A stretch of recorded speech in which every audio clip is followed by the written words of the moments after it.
हरे कृष्णा। आज हम करवा चौथ की पौराणिक कथा का श्रवण करेंगे। एक साहूकार के 7 बेटे और एक बेटी थी। कार्तिक मास की चतुर्थी तिथि को साहूकार की पत्नी ने, उसकी बहुएं और बेटियों सहित सभी ने करवा चौथ का व्रत रखा। जब साहूकार के बेटे खाना खाने बैठे तो उन्होंने अपनी बहन को भी खाना खाने के लिए कहा। बहन ने बताया, भैया आज मेरा करवा चौथ का व्रत है। मैं चांद के निकलने के बाद अर्घ देकर ही भोजन करूंगी। साहूकार के बेटों को अपनी बहन से बहुत प्रेम था, इसीलिए वे अपनी बहन को भूखा नहीं देख सकते थे।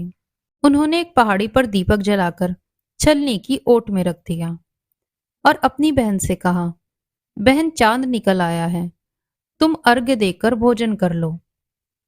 तब साहूकार की बेटी ने अपनी भाभियों से कहा, भाभी चांद निकल आया है, आप सब भी अर्घ देकर भोजन कर लो।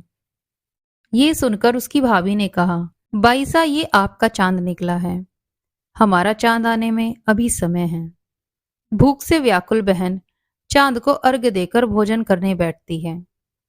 जैसे ही पहला निवाला खाया तो छींक आई, दूसरे निवाले में बाल आ गया और तीसरे निवाले पर ससुराल से बुलावा आया। पति बीमार है, जिस भी हालत में हो ऐसे ही तुरंत ससुराल पहुंच जाओ। उसकी मां ने उससे कहा, बेटी जो रास्ते में छोटा बड़ा मिले उसके पैर छूते हुए जाना, जो तुम्हें सदा सुहागन होने का आशीर्वाद दे वही अपने पल्लू में गांठ लगा लेना। बेटी अपने ससुराल चल दी। रास्ते में जो भी मिलता वो सभी के पैर छूते हुए जाती और सभी ने उसे सदा सुखी रहो, पीहर का सुख देखो ऐसे आशीर्वाद दिए। जब ससुराल पहुंची तो देखा छोटी नंद खेल रही है। उसने छोटी नंद के पैर छुए तो उसने आशीर्वाद दिया, सदा सुहागन रहो, पुत्रवती हो। ये सुनकर उसने अपने पल्ले में गांठ लगा ली।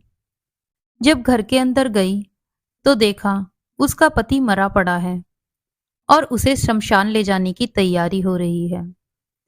वो बहुत रोई, बहुत चिल्लाई। जैसे ही उसके पति को ले जाने लगे तो वो बोली, मैं इन्हें नहीं ले जाने दूंगी। जब किसी ने उसकी बात नहीं सुनी तो वो बोली, मैं भी इनके साथ चलूंगी। जब वो जिद करने लगी तो लोग बोले, ले चलो। वो भी पति के साथ शमशान चली गई। जब उसके पति का अंतिम संस्कार होने लगा तो वो बोली, मैं इन्हें जलाने नहीं दूंगी। सब बोले, पहले तो अपने पति को खा गई और अब उसकी मिट्टी भी खराब कर रही है। उसने किसी का कहा नहीं सुना और अपने पति को लेकर बैठ गई। गांव वालों और परिवार वालों ने ये फैसला किया कि इसको यहीं रहने दो और वहीं उसके लिए एक झोपड़ी बनवा दी। वो वहीं अपने पति को लेकर रहने लगी। वो पति की साफ सफाई करती और उसी के पास बैठी रहती। उसकी छोटी नंद दिन में 2 बार खाना दे जाती। वो हर चौथ का व्रत करती और चांद को अर्घ देती। जब चौथ माता ये कहती हुई आई, करवो ले भाइयों की प्यारी करवो ले, घड़ी बुहारी करवो ले, उसने चौथ माता से अपने पति के प्राण मांगे। तब चौथ माता ने कहा, हमसे बड़ी चौथ माता आएगी तो तुम उनसे अपने पति के प्राण मांगना। ऐसा करते करते सभी चौथ माता आई और यही कहकर चली गई। जब अश्विन की चौथ माता आई तो उन्होंने बताया, तुमसे कार्तिक की चौथ माता नाराज हैं, तुम उनको प्रसन्न करो, वही तुम्हें तुम्हारा सुहाग लौटाएंगी। जब कार्तिक मास की करवा चौथ आई तो उसने अपनी छोटी नंद से 16 श्रृंगार, सुहाग का सारा सामान और करवे मंगवाए। सास बोली, पागल हो गई है, जो मांगे वो दे आओ।